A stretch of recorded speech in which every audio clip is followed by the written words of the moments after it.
दोस्तों नमस्कार। वो फिर जी उठी इस कविता में नदी के जीवन के बारे में हमने देखा।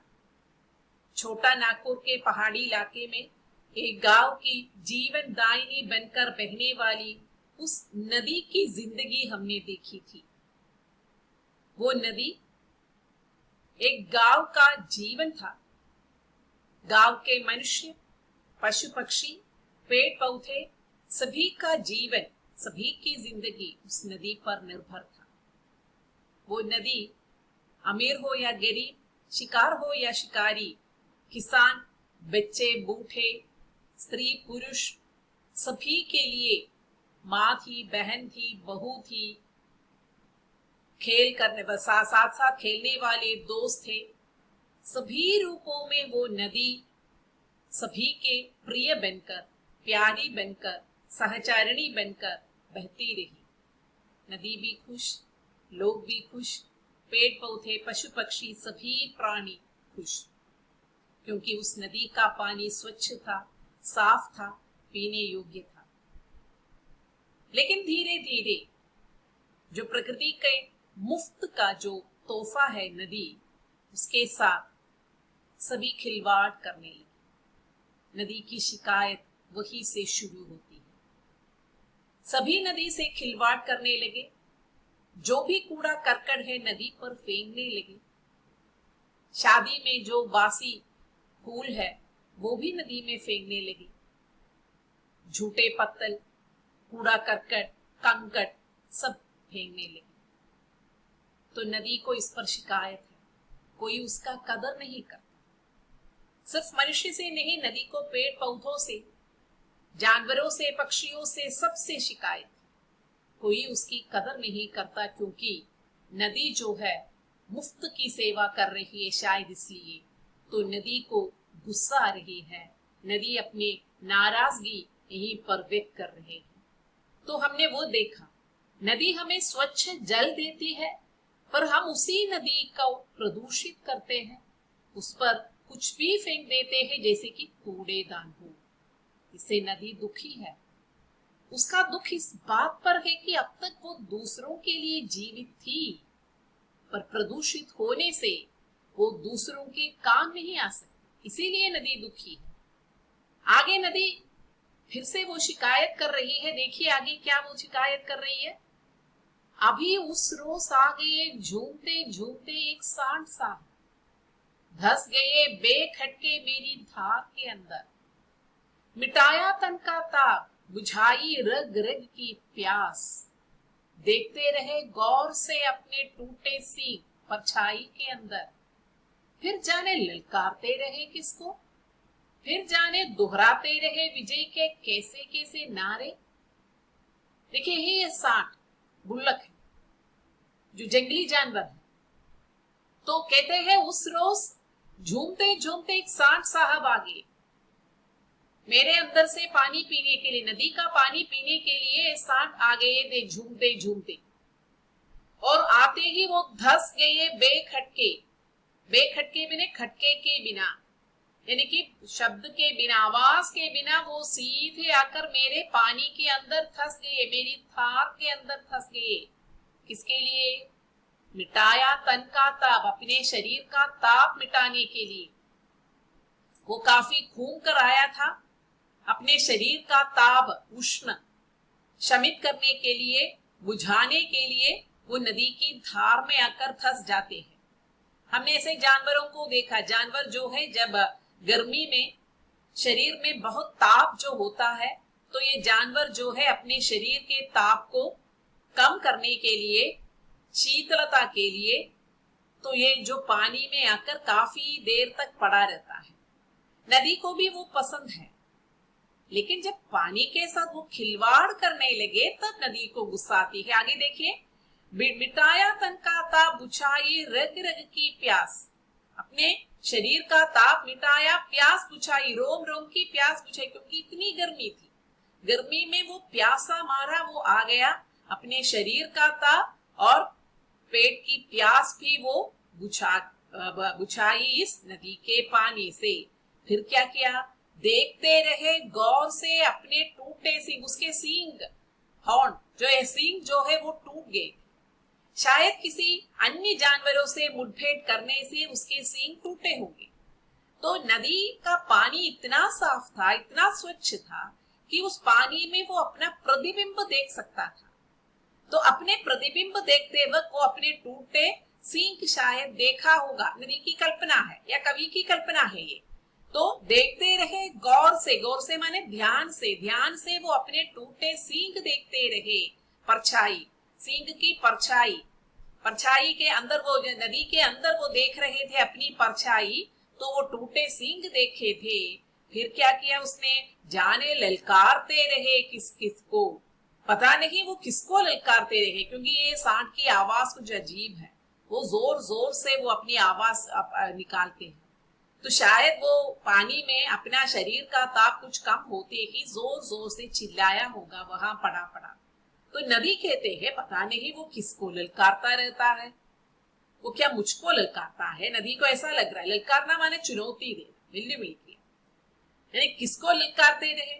फिर जाने दोहराते रहे विजय के कैसे कैसे नारे, विजय के नारे शायद वो दोहराते रहे, क्योंकि बार बार वो आवाज निकालती है अपनी अजीब सी आवाज। तो नदी को ऐसा लगता है कि शायद वह किसी को ललकारते हो, शायद अपनी विजय के नारे दोहराते हो, यानी कि किसी जानवर से उसका मुठभेड़ हो गया होगा, शायद वो विजयी हो गए होंगे, उस समय उसके सींग टूटे होंगे। तो अब जब प्रतिछाई अपने परछाई नदी के पानी पर देख रहा है, तो शायद वो अपने या तो वो ललकारता है या अपनी विजय के नारे दोहराते हैं। दोहराना माने रिपीट।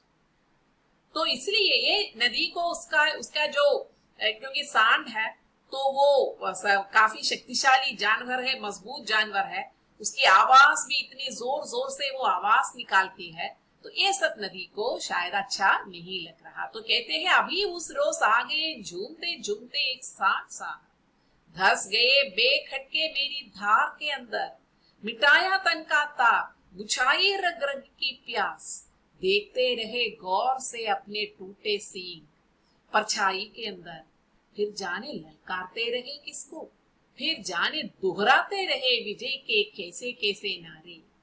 और नदी इस पर टिप्पणी करते हैं, क्या कहते हैं देख लीजिए। देखना नहीं चाहती मैं उस मूर्ख को, नाहक मुझे परेशान करता है बीच बीच में आकर, किनारे की मिट्टियां मुलायम उकेर उकेर जाता है घोरों और सींगों से।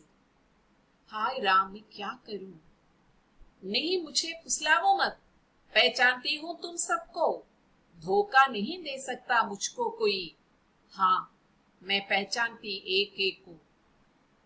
तो नदी को सांड का ये जो रवैया जो है अच्छा नहीं लगता, तो इसलिए कहते हैं मैं इस मूर्ख को देखना नहीं चाहता, नाहक मुझे परेशान करता है बीच बीच में आकर। इसी तरह बीच बीच में जोर झूम कर आकर, जोर से या झूम झाम कर आकर मुझे परेशान करता रहता है, तो इसलिए मैं उस मूर्ख को देखना नहीं चाहती।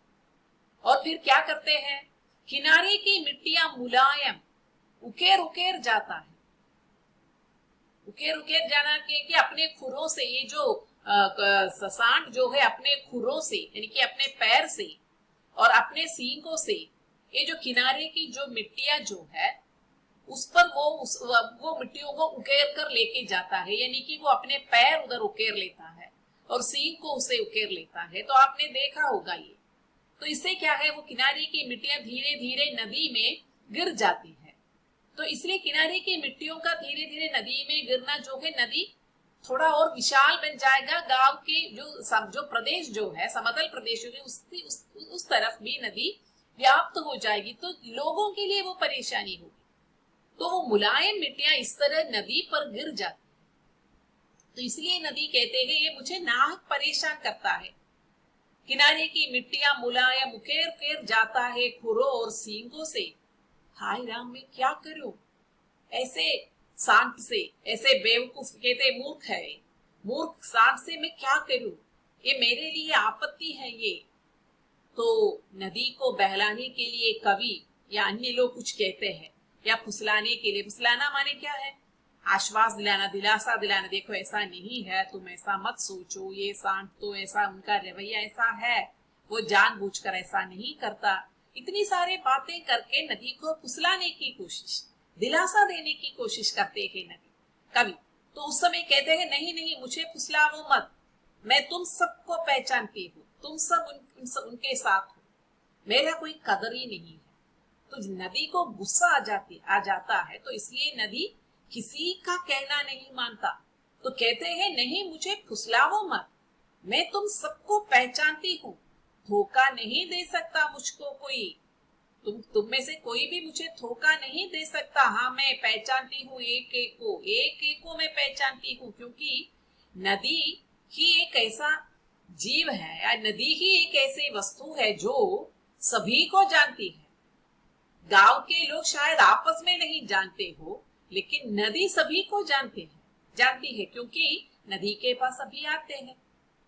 तो इसलिए कहते हैं मैं तुम सबको जानती हूँ। सभी को क्या है, सभी मतलबी है, सभी मेरे पास आते हैं, मेरा पानी पीते हैं और मेरा कदर नहीं करता।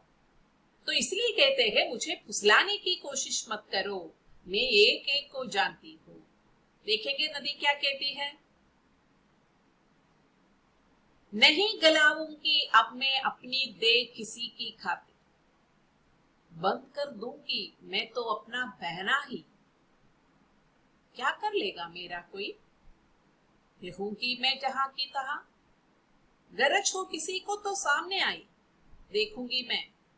आखिर नदी अपना फैसला सुनाती है, अब तो मैं किसी के खातिर यानी कि किसी के लिए अपनी देह नहीं गलाऊंगी, गलाऊंगी माने टू मेल्ट, उड़ूंगा। दूसरों के लिए मैं अपने शरीर का नाश नहीं करूंगी। मैं दूसरों की भलाई के लिए प्रवाहित होती रही, बहती रही, लेकिन देखो मेरी हालत देखो। तो इसलिए अब मैंने सोच लिया है, क्या सोच लिया है, मैं किसी की खातिर अपनी देह को नहीं गलाऊंगी। फिर क्या कर लेगी वो बताती है अब बहना ही बंद कर दूंगी। नदी का बहना जब बंद हो जाएगा तो क्या हो जाएगा, बंद पानी जो है, रुका हुआ पानी जो है, मलिन हो जाता है, गंदा हो जाता है। फिर उस पानी से कोई फायदा ही नहीं, कोई पानी पी नहीं सकता, उस पानी तो प्यास नहीं बुझा सकते, किसान अपने फसलों के लिए वो गंदा पानी ले नहीं सकता, पेड़ पौधे उस पानी से पेड़ पौधे बैठेंगे नहीं, सबके लिए खतरनाक हो जाएगा। तो इसलिए कहते हैं मैं बंद कर दूंगी अपना बहना ही, क्या कर लेगा मेरा। अभी तक तो मैं प्रवाहित होती रही, तब भी कोई कदर नहीं थी किसी की, तो अब मैं बहना बंद कर दूंगी, मुझे मेरा कोई क्या कर लेगा। देखूंगी मैं जहां की तहां, यानी कि मैं प्रवाह आगे नहीं जाऊंगी, यानी कि मैं अपना प्रवाह बंद कर लूंगी, मैं जहां हो वहां मैं ऐसे ही रह लूंगी। गरज हो किसी को, अगर किसी का साहस है तो मेरे सामने आ जाओ, देखूंगी मैं। यानी कि नदी का प्रवाह खुद होना चाहिए, कोई जबरदस्ती नदी को प्रवाहित नहीं कर पाएगी। तो इसलिए नदी कहते हैं अब मैं अपने शरीर को किसी के वास्ते, किसी के लिए नहीं गलाऊंगी, मैं अपना बहना ही बंद कर दूंगी। अगर किसी को कोई साहस है तो मेरे सामने आकर पूछे, तो मैं देखूंगी उनको। तो नदी के अब आगे हम देखेंगे सांड से नदी की शिकायत क्या है। सांड अपने तन का ताप मिटाने के लिए नदी की धार पर धंस जाता है, अपने रग रग की प्यास बुझाता है, अपने टूटे सींग की परछाई नदी के पानी में देर तक देखता रहता है। किसी जानवर से मुठभेड़ में उसके सींग टूटे होंगे, टूटे हुए सींग देखकर सांड नदी में खड़े होकर जोर से किसी को ललकारता रहता है, विजय के नारे दोहराता है।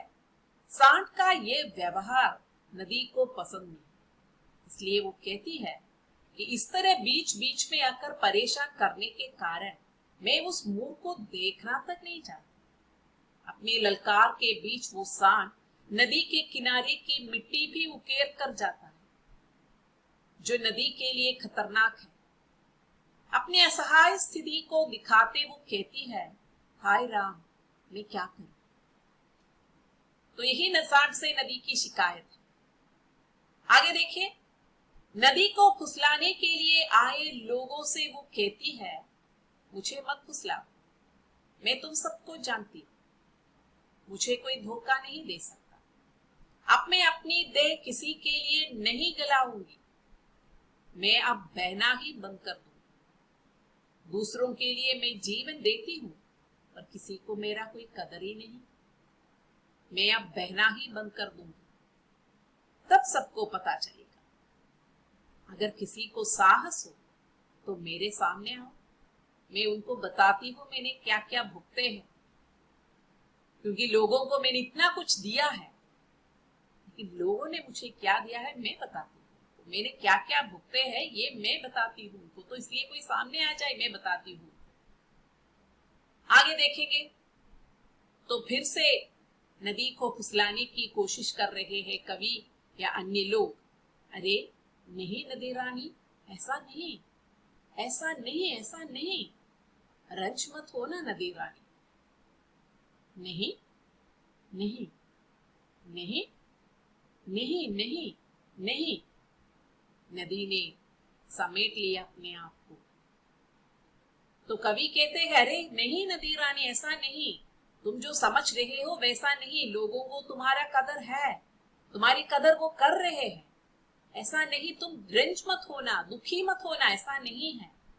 अगर तुम दुखी हो जाओगे, तुम बहना बंद कर दोगे तो सर्वनाश हो जाएगा। तुम हो तो जीवन हो, लोगों के लिए, लोगों का जीवन तुम पर निर्भर है, तो इसलिए तुम दुखी मत हो, ऐसा नहीं है। जो तुम सोच रहे हो वो गलत है, तुम दुखी मत हो। तो उसे मनाने की, उसे फुसलाने की कोशिश कर रहे हैं। तो वो पूछ रहे क्या नहीं है, मैंने जो कहा वो सही नहीं है? तो कवि कहते हैं नहीं। फिर से वो पूछ रही है क्या नहीं है, ये वास्तविकता नहीं है? नहीं। लेकिन नदी कुछ भी सुनने के लिए तैयार नहीं थी।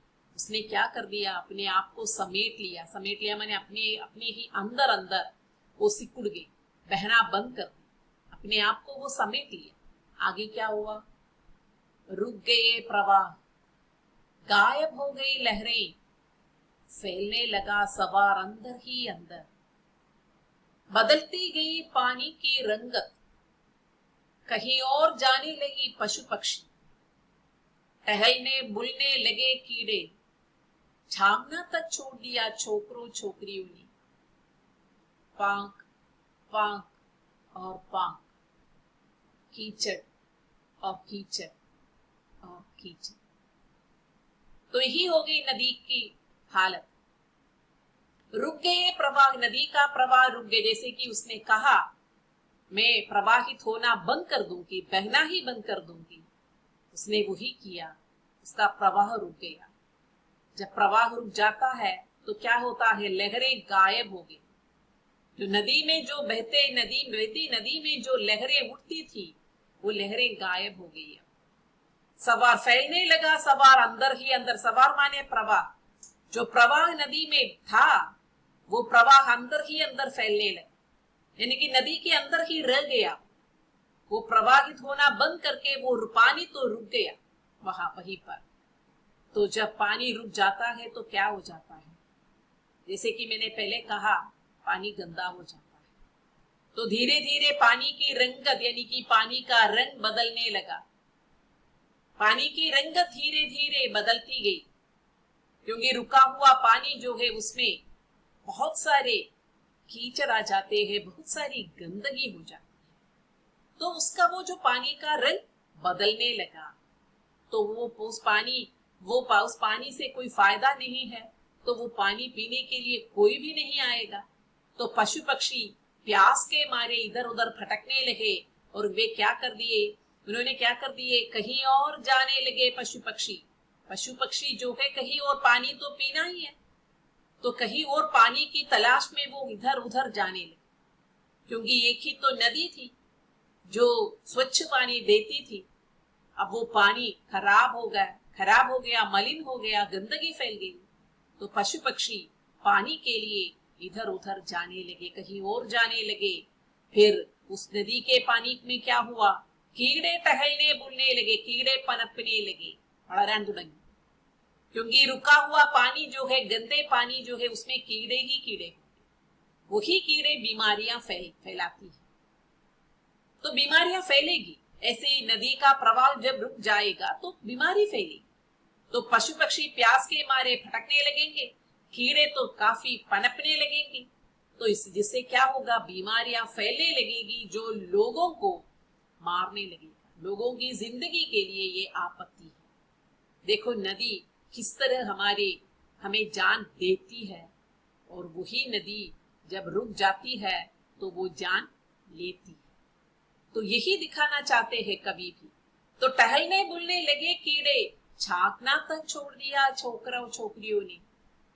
गांव के छोकरे छोकरियों ने उस नदी, छोकरे और छोकरियां उस नदी में क्रीड़ाएं करती थी, खेलते थे वे, लेकिन अब तो देखो वे झांकना तक छोड़ दिया, क्योंकि ये गंदा पानी देखने के लिए कौन आ जाएगा। झांकना तक छोड़ दिया छोकरों छोकरियों ने, और नदी में सिर्फ क्या रह गया, पांक और पांक और पांक, यानी कि नदी में सिर्फ कीचड़ कीचड़ कीचड़, इतना मलिन हो गया था पानी। वही कूल, वही किनारा, लेकिन प्राण ही गए थे सूख। खड़े थे उदास तटवर्ती पेड़, दिखती थी रेत ही रेत, मर गई थी नदी, बिछी थी बालुकामयी लाश।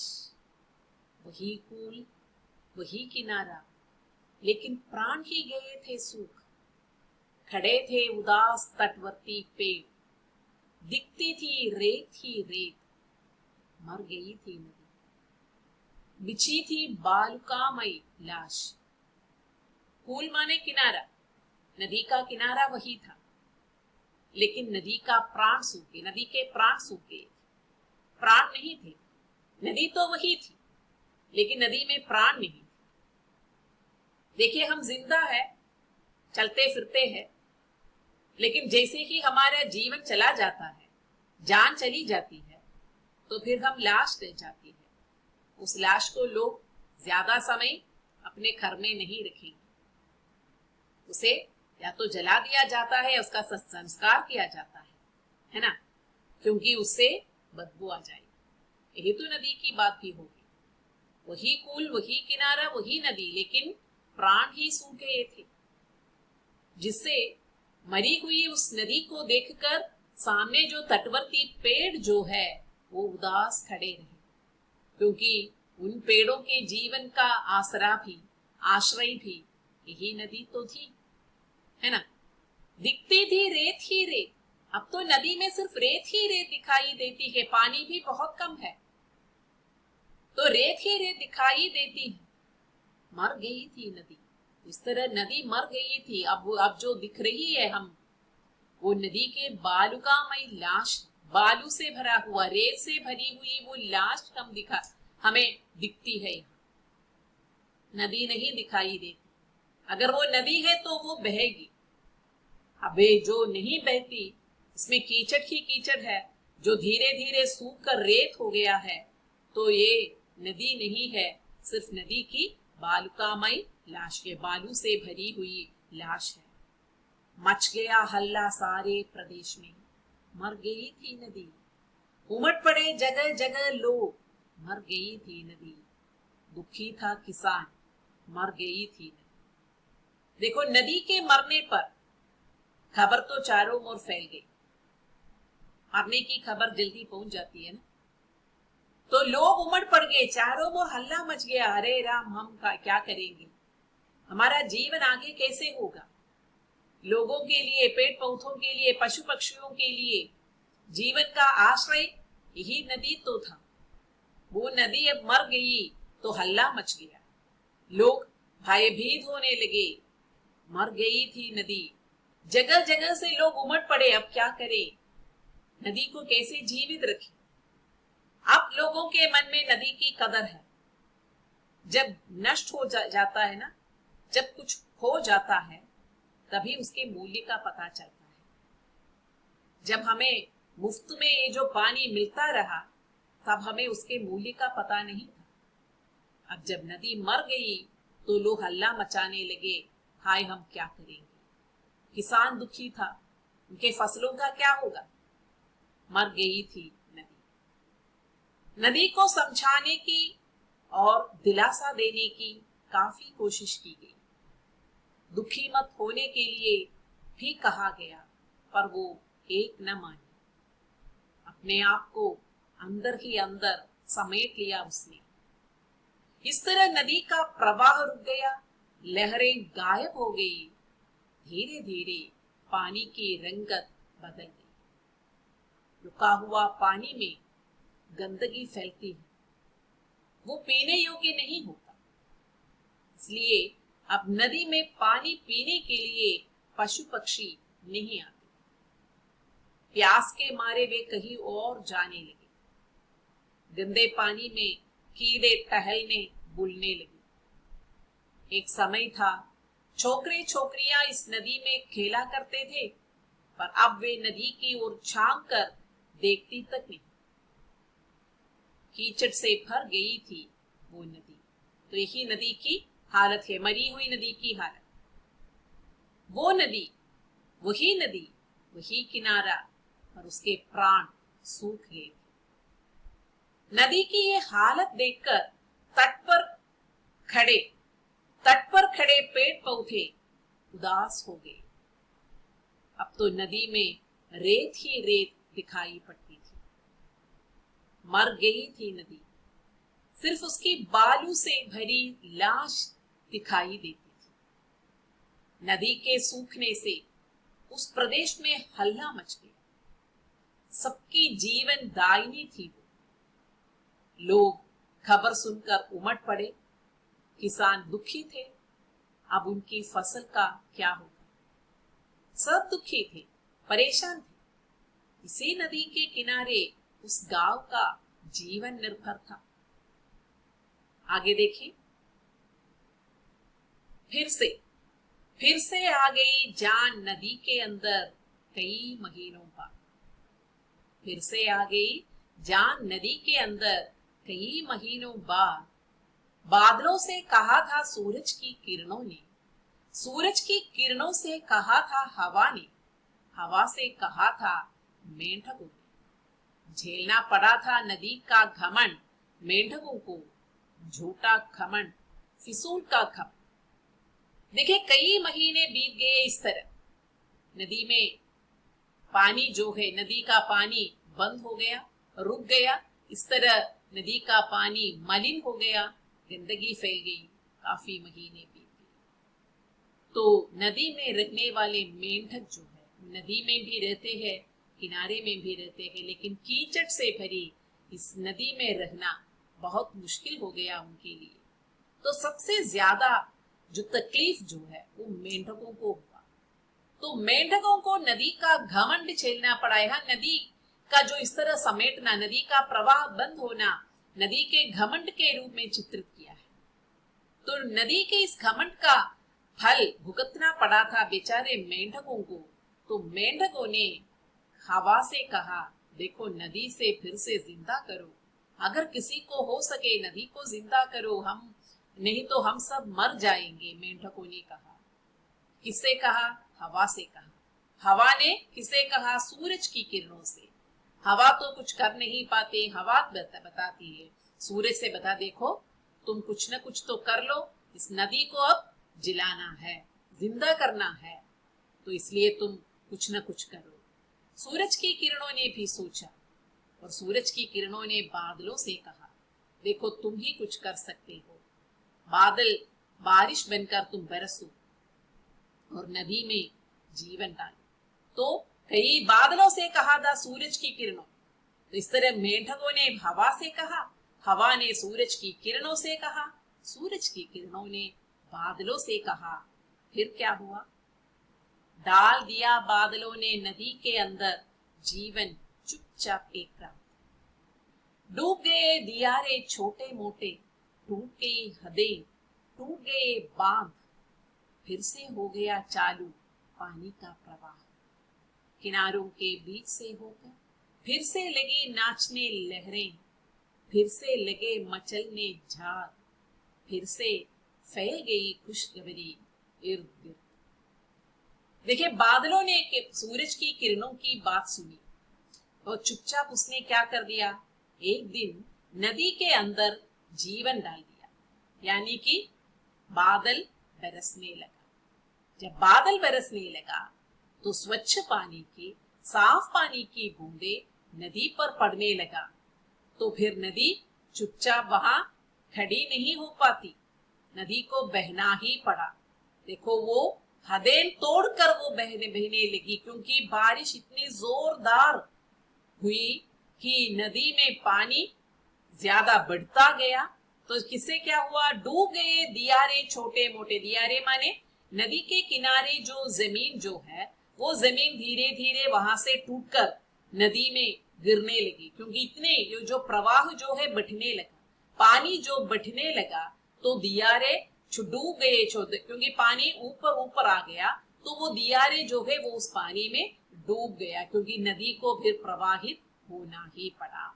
हदें टूट गई, सीमाएं टूट गई, क्योंकि पानी पानी तो बराबर बहने लगा, बराबर बारिश हो रही थी, बांध टूट गई।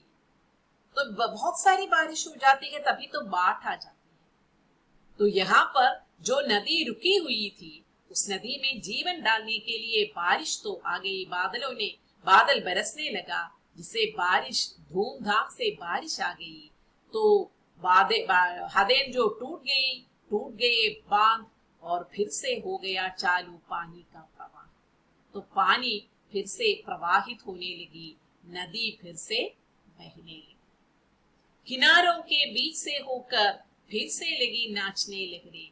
तो फिर से लहरें उठने लगी नदी से। पहले तो लहरें गायब हो गई थी, अभी तो लहरें उठने लगी, किनारों के बीच से होकर लहरें उठने लगी। और लहरों से क्या हुआ, झाग मचलने लगे। झाग माने जो फेन जो है पदा, तो वो झाग मचलने लगे, क्योंकि जब लहरें उड़ते हैं तभी तो झाग आ जाते हैं। तो झाग मचलने लगे। तो चारों ओर इर्द गिर्द इधर उधर खुशियां फैल गई, क्योंकि सबको पता चला जब बारिश आ गई तो सबसे पहले कौन खुश हो जाते हैं, सबसे पहले पशु पक्षी, पेड़ पौधे और किसान खुश हो जाते हैं बारिश से। तो इधर उधर खबर फैल गई, अब तो नदी को बहना ही पड़ेगा। तो नदी बहने लगी, पुलों से, किनारों से होकर जो पानी जो है बढ़ता गया, बांध टूट गए, तो हदें तोड़कर पानी बरसने पानी जो है वो बहने लगा। तो इस तरह नदी पुनः जीवित हो उठी। देखिए, कई महीने गुजर गए, एक दिन नदी के अंदर फिर से जान आई। नदी के घमंड को झेलना पड़ा था मेंढकों को। मेंढक माने फ्रॉग। मेंढकों ने नदी को फिर से जिंदा करने की जरूरत हवा से कही। हवा ने सूरज से कहा, सूरज ने बादलों से कहा। एक दिन बादलों ने नदी के अंदर चुपचाप जीवन डाल दिया, और यानी बादल बरस पड़ा। एक दिन बादलों ने नदी के अंदर चुपचाप जीवन डाल दिया, यानी कि बादल बरस पड़ा। नदी में पानी फिर से प्रवाहित होने लगा। किनारे की जमीन धीरे धीरे उस पानी में डूबने लगी। हदें टूट गई, बांध टूट गया, नदी उमड़ घुमड़ कर बहने लगी। किनारों से होकर लहरें नाचने लगी, झाग मचलने लगा, चारों ओर खुशखबरी फैल गई। तो इस तरह नदी के पुनः जीवित हो उठने की खुशखबरी चारों ओर फैल गई। देखिए आगे, फिर से शुरू हुआ लोगों का आना जाना, फिर से आने लगे पखेरू, कछारों में दिख पड़ी फिर से वन्य जंतुओं के पैरों की छाप। छेड़खानी करने लगी नदी फिर उनसे, फिर से लगी उछलने वो छोटी छोटी मछलियां, फिर से जगमगा उठे चांदी के झुमके लहरिया महराब पर। देखिए, फिर से शुरू हुआ लोगों का आना जाना। पहले हमने देखा गंदे पानी में जब पानी रुका हुआ था, ना पानी गंदा हो गया था, तो नदी को झांकने तक लोग नहीं आ रहे थे। एक समय था वह नदी से क्रीड़ाएं करती थी गांव के छोकरे और छोकरियों ने। छोकरियां क्रीड़ाएं करती थी, लेकिन जब नदी का प्रवाह रुक गया वे नदी को छांक कर भी नहीं देखते थे। लेकिन फिर से नदी जीवित हो उठी तो क्या हुआ, लोगों का आना जाना बरकरार रहा फिर से, और पखेरु आने लगे फिर से। पखेरु माने पक्षी। पक्षी भी पानी पीने के लिए, प्यास बुझाने के लिए आने लगे थे, क्योंकि वे कहीं और जाने लगे थे। तो अभी तो अपने ही गांव के, वो जो गांव की नदी जो है जीवित हो उठी है, तो पखेरु भी यानी कि पक्षी भी पानी पीने के लिए आने लगे। कछारों में दीख पड़ी, नदी के किनारे जो जमीन है वही है, कछारों में दीख पड़ी फिर से वन्य जंतुओं के पैरों की छाप, यानी कि अन्य वन्य जंतु भी अपनी प्यास बुझाने के लिए नदी पर आने लगे, तो उनके पैरों की निशान जो है वो भी कछारों में दिख पड़ी। छेड़खानी करने लगी नदी फिर उनसे। नदी भी अपना गुस्सा छोड़ दिया। इतने दिन तक, कई महीने तक ये पशु पक्षी कोई भी उसके पास नहीं आते थे। उसे सांड से शिकायत थी, उसे वहां के छोकरे छोकरियों से शिकायत थी, उसे वहां के पेड़ पौधों से शिकायत थी। ये शिकायत हमने देखा है, लेकिन अब नदी भूल गई, क्योंकि इतने दिन इन लोगों को न देखकर नदी भी दुखी हो गई थी। तो नदी फिर से छेड़खानी करने लगी, शरारतें करने लगी। किनके साथ? इन पशु पक्षियों के साथ। फिर से लगी उछलने वो छोटी छोटी मछलियां इतनी खुशी से उछलने लगी। उछलना माने क्या है? कूदना। खुशी के मारे जब कूदते हैं ना, तो वही है। तो नदी में इतने पानी आ गए तो मछलियां खुशी के मारे कूदने लगी।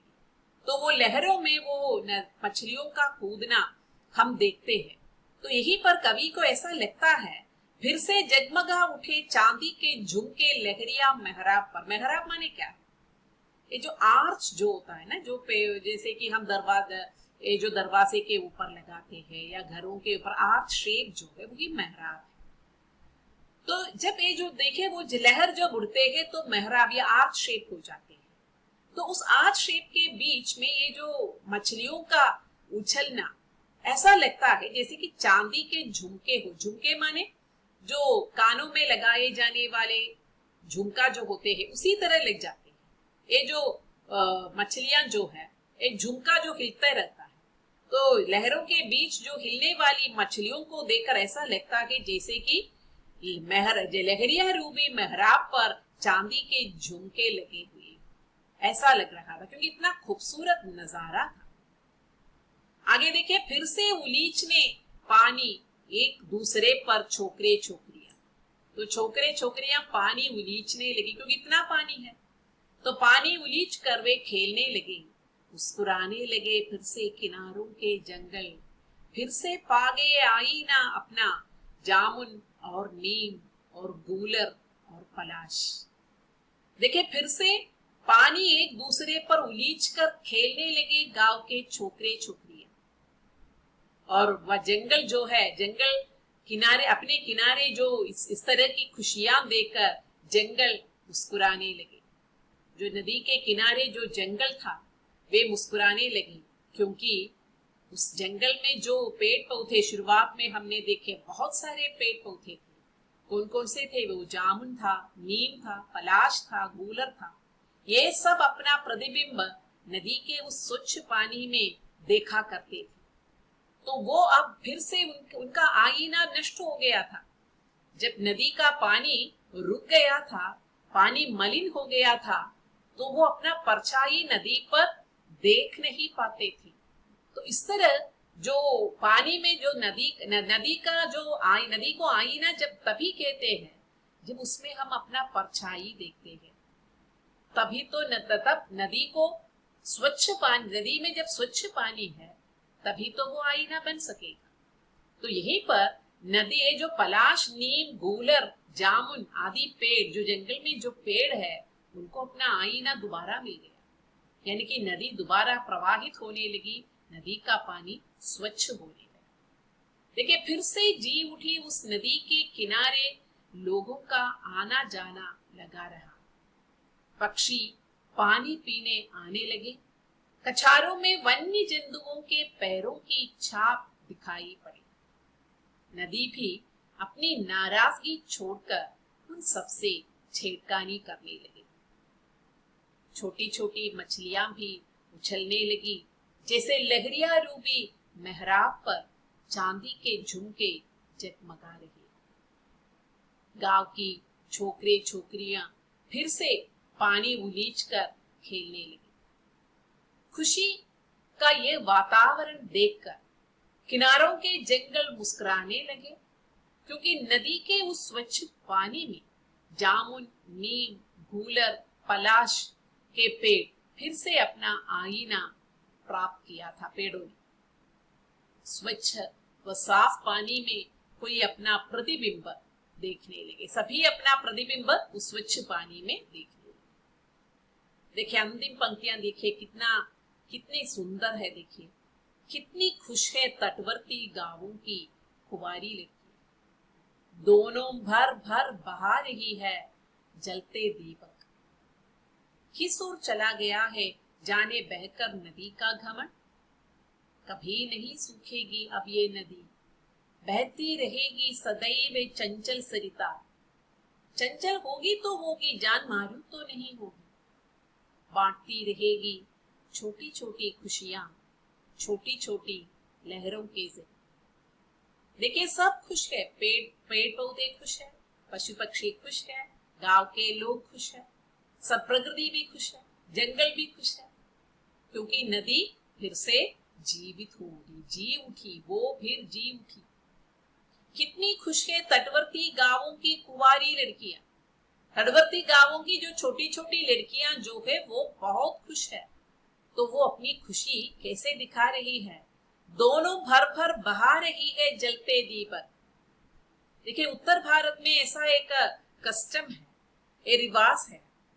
वो ये शुभ दिनों पर नदी के पानी में जो दीपक जलाकर बहा देते हैं नदी के पानी में, तो इस तरह वो दीपक जलाकर वो बहा देते हैं। दोनों भर भर बहा रही है जलते दीपक, किस ओर चला गया है जाने बहकर नदी का घमंड।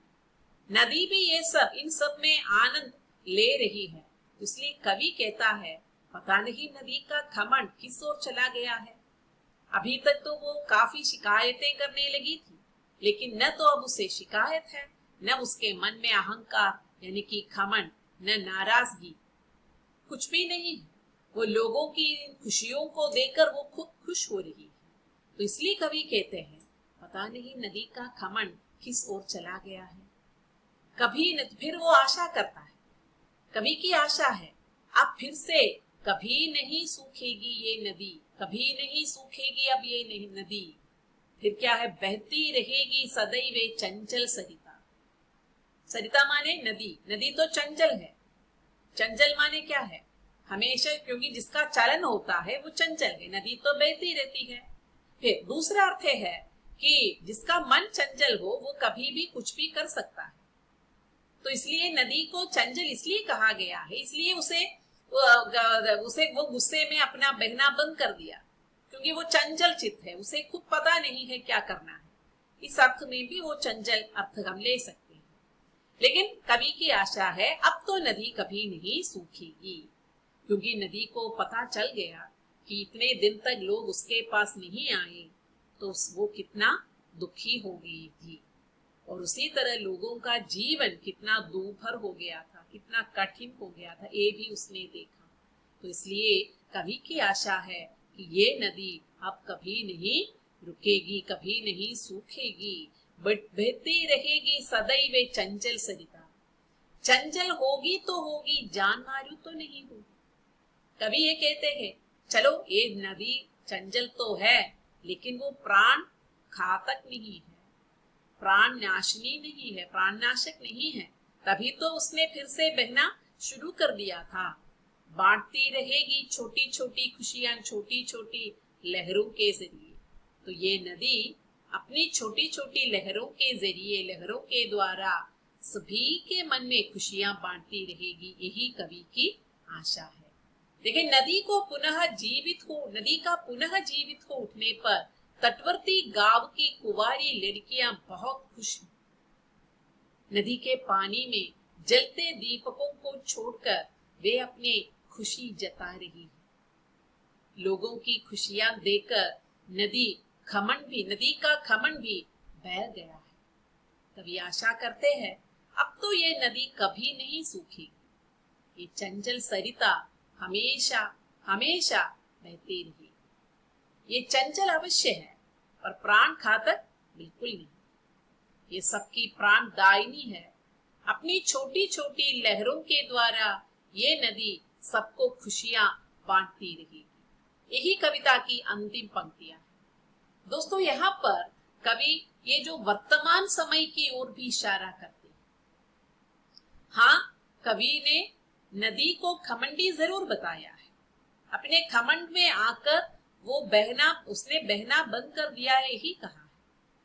लेकिन वर्तमान वास्तविकता को भी हमें देखना चाहिए। आजकल हम जो करते हैं, प्रकृति से इस तरह के हमें पेड़ पौधे मिल रहे हैं, पेड़ से फल मिल रहे हैं, लेकिन हम उनका कदर नहीं करते। जो नदी से स्वच्छ पानी मिल रहा है, लेकिन नदी में कितना कूड़ा करकट हम फेंक देते हैं, प्लास्टिक फेंक देते हैं। तो नदी का बहना अगर बंद हो जाता है तो इसकी जिम्मेदारी पूरी तरह मनुष्य पर है। तो इस ओर भी हमें विचार करना है। वर्तमान जो पर्यावरण प्रदूषण है, पर्यावरण प्रदूषण के कारण लोगों के जीवन में जो संघर्ष आ रहा है, जो विपत्ति आ रही है, उसकी ओर भी हमें देखना चाहिए। अगर ये नदी नहीं है, नदी मर जाती है, तो क्या क्या विपत्तियां हो जाती है, ये हमने इस कविता में देखा। तो नदी को जिलाए रखना, नदी को जिंदा बनाए रखना हमारे लिए आवश्यक है, हमारे अस्तित्व के लिए आवश्यक है। नदी है तो प्राण है, नदी नहीं है तो प्राण भी नहीं है, तो प्राणी जगत भी नहीं है। तो यही संदेश वो फिर जी उठी कविता हमें देती है। तो यही पर ये कक्षा समाप्त हो जाती है। धन्यवाद।